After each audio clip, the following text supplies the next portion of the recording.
As my father took his final breaths, his skin pale against the hospital sheets, my stepmother leaned across him and looked me in the eye. Her voice was steady, almost satisfied. "You were his biggest disappointment." The words hit harder than any slap. I didn't respond. I didn't cry. I didn't argue. I just sat there, frozen, while her eyes burned through me with the same contempt she'd carried for years. She turned back to his lifeless body like I didn't matter, like I was nothing more than the reason she had to be there in the first place. But what she didn't know, what none of them knew, was that just hours before my father died, he had called me into that room alone. He told me something she never expected, and I kept quiet, waiting for the lawyer. When he finally walked in with the envelope in his hand, the air changed. What he read out loud turned the entire room against her, and the woman who had spent years tearing me down suddenly started screaming, because the truth my father left behind didn't just speak for me, it shattered every lie she had ever told. Everyone watched in silence. When I got the call from the hospital, I was sitting at my kitchen table, eating cold leftover pasta and clicking through freelance job boards like I always did on quiet Monday nights. The nurse's voice was gentle, but clinical. My father had taken a turn for the worse. They didn't think he'd make it through the night. I didn't cry right away. I just stared at the wall, my fork still in my hand, heart hammering in my chest. There's a strange kind of stillness that settles in your bones when grief tries to sneak in early, like your body knows something terrible is coming before your mind can process it. I threw on a hoodie, grabbed my car keys, and drove across town. The roads were wet from a passing storm. Every red light felt like a personal punishment for all the moments I hadn't spent with him lately. I hadn't seen him in almost 3 weeks. He'd said he was fine, just tired. Loretta said there was nothing to worry about. But Loretta had been lying since the day she married him. When I walked into the ICU, the air smelled like bleach and machines. It was quiet except for the hum of monitors and the occasional muffled cough from down the hall. I spotted him instantly. My father, Thomas Bell, once a proud architect who designed some of the most stunning homes in the city, now looked like a shadow of himself. His skin had lost its glow, his cheeks hollowed, his chest rising and falling in uneven intervals. He looked small, and that scared me. I stood beside his bed and reached for his hand. It felt cold, but he moved his thumb slightly when I touched it. I whispered his name, and for a second, I swore he smiled. I hadn't always felt this distant from him. In fact, I used to be a daddy's girl. He raised me alone for almost 7 years after my mother died. We cooked pancakes on Sundays, took long walks with our beagle, and built pillow forts in the living room on rainy days. He taught me how to tie my shoes, how to fix a bike chain, and how to dream big, even when life felt small. Everything changed when Loretta came into our lives. I was 14, awkward, and guarded. She was polished, loud, and exhausting in the way some people are when they need to be the center of every room. She wasn't cruel right away, just distant, always correcting my posture, commenting on my clothes, or calling my art cute but pointless. I tried to bond with her. I really did. I asked if I could help her cook, if she wanted to come to my school's open house, if she needed help decorating the new guest room. But every time I tried, she made it clear I wasn't wanted. Not really. And the worst part was that slowly, my father stopped noticing. He stopped asking me to hang out after school. He missed my art showcase 2 years in a row. He laughed nervously when Loretta teased me at dinner. He told me I was being too sensitive when I told him I felt pushed out. By the time I turned 20, I'd moved out and barely visited. Not because I didn't love him, but because being in that house made me feel like an outsider in my own story. Still, I never stopped checking in. I called, even when Loretta answered and made it clear I was interrupting. I sent birthday cards. I texted when I knew he was at his office alone. And when I heard he'd been hospitalized 2 months earlier, I made every effort to visit, until Loretta told me he wasn't up for company, that he needed rest, that I should give him space. Now, seeing him in that hospital bed, my chest ached with everything unsaid. I pulled the chair closer and sat with him in silence, tracing circles on the back of his hand with my thumb like I used to do when I was little. His breathing stuttered once, then smoothed out. And that's when I heard her heels in the hallway. Click, click, click, Loretta. She walked into the room like she owned the place, lips painted deep red, her perfume too strong for a hospital ward. She looked at me like I was a stain she couldn't scrub out of her life. I didn't speak. Neither did she. She just looked at my father, then back at me, and smiled. But it wasn't a smile of comfort. It was the kind that warned a storm was coming. And I knew, deep in my gut, that whatever peace I'd found in those few quiet minutes with my father was about to be shattered. Loretta didn't say anything at first. She placed her designer handbag on the side table like she was settling in for a casual lunch and not a man's final hours. She stood beside my father's bed and adjusted the blanket like she was playing the role of the loving wife. And then she turned to me, her eyes cold and smug. "I see you finally decided to show up." I didn't answer. I just looked at my dad, watching the steady beep of the monitor, silently willing it to keep going. She sighed loudly like my presence inconvenienced her. "He's been asking for you, you know, but not in the way you're thinking." I kept my mouth shut. Over the years, I'd learned that arguing with Loretta was like throwing a match into gasoline. She didn't want resolution. She wanted a fight.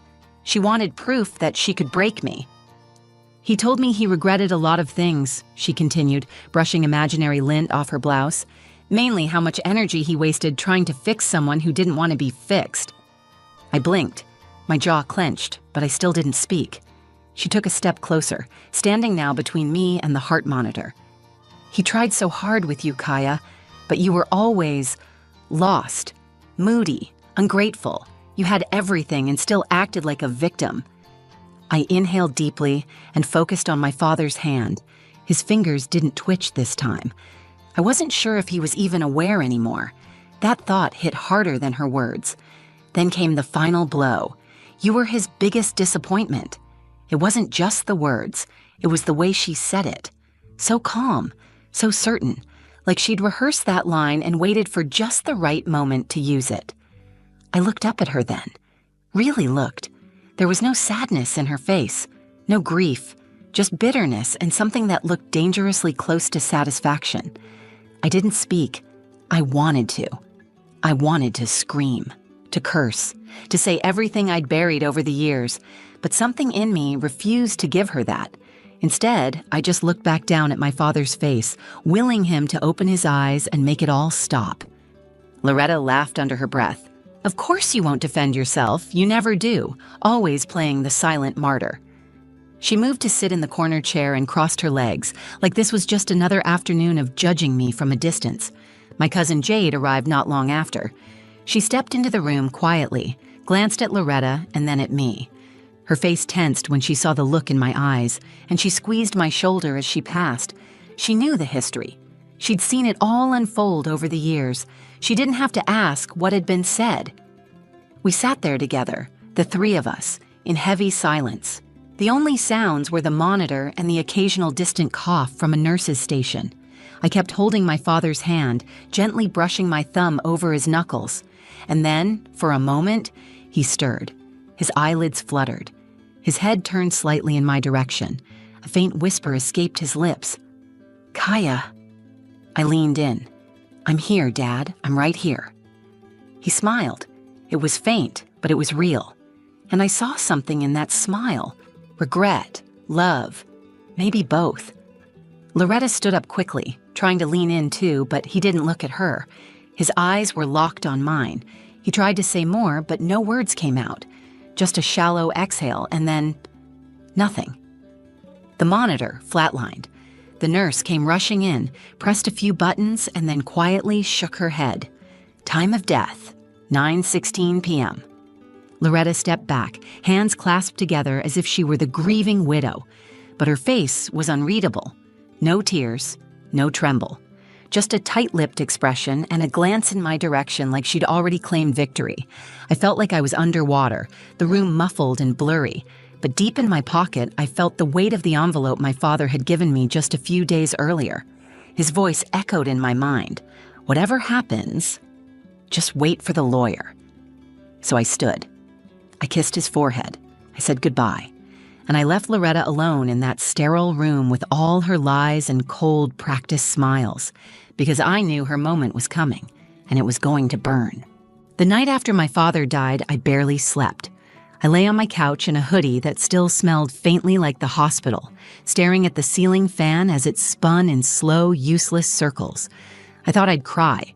I thought I'd break down or scream or throw something, but I didn't. I just lay there, replaying his final whisper, the look in his eyes, and the way Loretta had already started making calls before his body was even cold. She didn't waste a second. By morning, she had already posted a heartfelt tribute on Facebook, full of photos that didn't include me. The caption read, "The love of my life. Thank you for our beautiful journey. I'll miss you forever." Underneath, people were commenting things like, "So sorry for your loss, Loretta," and "You two were soulmates." One even wrote, "I hope Kaya is supporting you through this." I turned off my phone and tossed it across the room. That same morning, I found the envelope my father had handed me. I had tucked it between 2 notebooks in my dresser drawer when I got home. At the time, I didn't know what was inside. I hadn't opened it. I just remembered his voice. "Whatever happens, wait for the lawyer. Let him speak for me." That was all I needed to hear to trust him. For the first time in years, he had looked at me without distraction or guilt, and I knew he meant it. So I waited. 3 days later, I stood outside the law office of Hayes and Milton, LLP, clutching the unopened envelope in a knot of nerves that hadn't loosened since the funeral. Jade walked beside me. She offered to come for moral support, and I didn't turn her down. Her presence was like armor, silent, solid, and grounding. Loretta was already inside when we arrived. She wore a tailored black blazer, pearls, and that same smugness she always carried like perfume. She smiled politely at Mr. Hayes when he entered, acting like the grieving widow she had curated so carefully for the public. "Let's begin," he said, nodding for us to take our seats. We sat at a long mahogany table in a quiet conference room. The lights were warm, the air too still. Mr. Hayes opened a thick file and cleared his throat. "As per the last amended will of Thomas Elliott Bell, I will now read the final distribution of assets and personal wishes." Loretta leaned back, crossing her legs. I could see her calculating already, mentally adding up property values, investment accounts, retirement funds. She had spent years treating his name like her ticket to a better life, and she was about to find out just how much or how little of that ticket was still valid. "First," Mr. Hayes began, "a personal letter was left with instructions to read it aloud before the official estate items are addressed." He unfolded the paper. The room went quiet. "To Loretta," he read, "I know this moment is uncomfortable. I'm not proud of everything that happened between us, but I need you to hear this from me directly." Loretta shifted in her seat. "You and I built a life together, but there were pieces of me you never accepted, especially Kaya. My daughter was never your burden, no matter how you treated her like one." I froze. My hands gripped the armrest. I failed her in many ways. I let silence replace courage. But in these final moments, I want her to know I saw it all. Every insult, every cold shoulder, every attempt to erase her from my world. I allowed it, and for that, I'm sorry. This will is my attempt to make things right. Loretta sat bolt upright, her jaw clenched. Mr. Hayes continued, now reading the formal parts. "I leave the entirety of my architectural business holdings, my personal residence, and my savings account to my daughter, Kaya Bell." Loretta gasped audibly. "What?" "To Loretta Bell, I leave only the cabin in Fairwater County, as it was a property she personally decorated and requested years ago." Her face went white. That cabin was worth maybe $40,000 on a good day. She stood furious. "This is a joke. He wouldn't do this. I took care of him for years. I ran that house. I was his wife." Mr. Hayes stayed calm. "He made these decisions clearly and consciously. We updated the will together 3 weeks ago. It's notarized and witnessed." Loretta's hands trembled. Her voice cracked. She manipulated him. She turned him against me. I didn't say a word. I just reached into my bag and pulled out the envelope. Inside it was a simple handwritten note. "I trust you to carry on with what matters." Let her scream. The truth belongs to you now. And that's when Loretta started yelling. Screaming, actually. Throwing accusations and insults as everyone in the room stared in stunned silence. But I didn't feel guilty. I didn't even feel angry. I felt free. Loretta's voice echoed off the walls of that pristine law office like a siren. Mr. Hayes calmly tried to speak over her, but she didn't care. She was unraveling in real time, wild-eyed, red-faced, hands shaking as she gripped the edge of the conference table like it might steady her world. "This is theft!" she screamed, pointing directly at me. "She manipulated him. She poisoned him against me. I was there every day while she stayed away. She doesn't deserve any of it." I didn't flinch. I just looked at her. Really looked. The woman who had spent years mocking my interests, undermining my relationship with my father, and treating me like I was some tragic leftover from his past. She was finally out of places to hide. Mr. Hayes sat calmly, his fingers steepled in front of him. "Mrs. Bell, everything you're alleging was anticipated. Thomas was very clear in our final meetings. He understood how this would affect you. But these were his decisions. They are legal, binding, and final." Loretta's face twisted into something I'd never seen before, something raw, panicked, almost childlike in its desperation. "He wouldn't do this to me. He loved me." "He did," I said quietly. "But he also finally saw you. All of you." She spun toward me, eyes wide. "You think you won? You think this makes you better than me?" I stood slowly, not out of pride, but because my legs were done sitting in silence. My hands were steady. My voice didn't shake. "I don't need to be better than you. I just needed him to remember who I was, and he did." For a moment it was quiet, and in that silence, something settled. Not vengeance, not even satisfaction, just truth. She turned to Mr. Hayes again, her voice cracking now. I need time to contest this, to get a lawyer. There must be something I can do." Mr. Hayes nodded politely. "You're welcome to pursue legal avenues, but I assure you we've prepared for every angle. Witnesses were present. He even recorded a video confirmation, if you'd like me to play it." Loretta's mouth opened, but nothing came out. Her hands dropped from the table, limp at her sides. For the first time, she looked small. Not in the way my father had looked in that hospital bed, but in the way someone looks when the mask finally breaks and they have to face themselves in the mirror. I glanced at Jade. She gave me a subtle nod, quiet support pulsing between us like a heartbeat. Mr. Hayes continued reading through the will, confirming details about the house deed, the business ownership transfer, and a small scholarship fund my father had left in my name to support young women in architecture. That one stopped me cold. I didn't even know he remembered that I'd once wanted to be an architect like him. After he wrapped up, he handed me a keyring. "He wanted you to have these today," he said. There were 2 keys on the ring. One to the front door of the house I hadn't lived in since I was 20, and one to the private studio he used to work in behind it.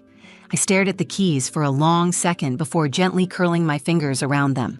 Loretta was gone by the time I stepped outside. Her car was no longer in the parking lot. No apology, no parting words, just silence, finally working in my favor. I walked to my car with Jade beside me. The sun was just beginning to dip behind the trees, casting everything in gold. "You okay?" she asked. I took a breath. "I think I am." "You handled that like a pro," she said. "I handled it like a daughter who waited too long to be heard." We drove to the house, my house now. I hadn't been there in years, not since I stormed out after Loretta said I'd never be enough for my father, but this time the keys slid into the lock like they belonged. The door opened easily. The air smelled faintly of cedar and dust. Everything was just how I remembered it. My childhood drawings still hung on the fridge. The living room still had the leather chair he always claimed after dinner. The studio light in the backyard was still flickering through the blinds. I stood in the doorway, letting it all rush over me. My father didn't leave me money to hurt her. He left me this, his world, his space, his final truth, because in the end, he remembered me. And finally, I felt like I belonged somewhere again. It's been 3 months since my father passed. The house is quiet now, peaceful in a way it never was when Loretta lived here. I wake up to birds outside the kitchen window, not the sound of her heels tapping across the tile or her voice criticizing how I brewed coffee too weak. I drink it the way I like it now, light, with oat milk and just the right amount of cinnamon. The first week after the will reading, I stayed busy, Cleaning, unpacking, repainting the studio, I found boxes of my childhood art stored away in the attic, carefully labeled in my father's handwriting. He had kept every drawing I ever gave him, even the messy ones from kindergarten, especially those. One night, while sorting through his old blueprints, I found a file marked KB Future inside were drafts of a small art gallery. He'd started designing it after I left for college. I didn't know. He never told me. But he believed in me, even after everything, even when he didn't know how to show it out loud. I cried for the first time in weeks that night, not the kind of cry that leaves you hollow, the kind that washes something away, the kind that makes room. Jade visits often. She brings takeout and always sits in the same chair by the window, like she's claiming her corner of this new life with me. Sometimes we talk about Loretta, mostly in passing. I heard she tried to challenge the will but didn't get far. My dad's preparations were airtight. She eventually stopped trying. I think she finally realized the man she thought she controlled had made his final decision without her. I don't hate her, not anymore. Hatred is heavy. I carried it for so long I forgot what it felt like to breathe without it pressing on my ribs. But somewhere between the silence of this house and the truth my father left behind, let it go. I still feel him here, not in a ghostly way. More like muscle memory. Like when I'm in the studio and I instinctively reach for the pencil he used to keep in the second drawer. Or when I walk past the coat rack and expect his navy jacket to be hanging there. I talk to him sometimes, quietly.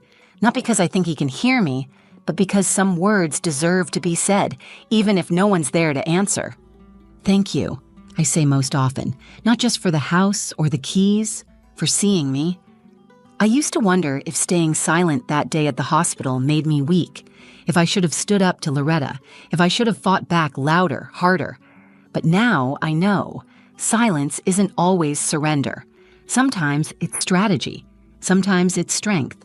Sometimes silence says, I'm not going to waste my breath proving myself to someone who's already decided I'm not enough. Because I was enough.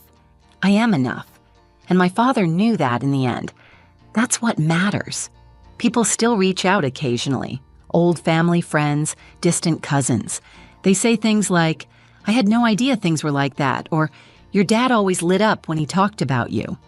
I smile, thank them, and leave it at that. They don't need the whole story. The ones who matter already know it. One morning, I walked out to the backyard and unlocked the studio door. The light filtered in through the skylight, warm and golden. I hung my father's favorite drafting ruler on the wall above the desk. Then I pinned up my first new sketch in years. It wasn't perfect, but it was mine, and I finally had space to create again. In the quiet of that studio, I realized something. You can spend your whole life trying to prove your worth to the wrong people, or you can wait until the right person sees you fully and leaves behind a legacy that whispers, you were never the disappointment. You were the hope. The heartbeat, the one who stayed soft in a world that tried to harden you. This house doesn't feel like an inheritance. It feels like forgiveness, a second chance, a final chapter that turns into a beginning. And I plan to fill every room with light, laughter, and the kind of love that never makes someone feel like they don't belong. Because I know what it's like to be forgotten, and I know the power of finally being remembered. If this story hit you in any way, if you've ever felt silenced, overlooked, or made to believe you weren't enough, I want you to know something. You are not alone, and you are not a disappointment. Your worth isn't measured by who tries to tear you down, but by how you rise, how you heal, and how you carry your truth, even when it's quiet. If this story moved you, please give it a like.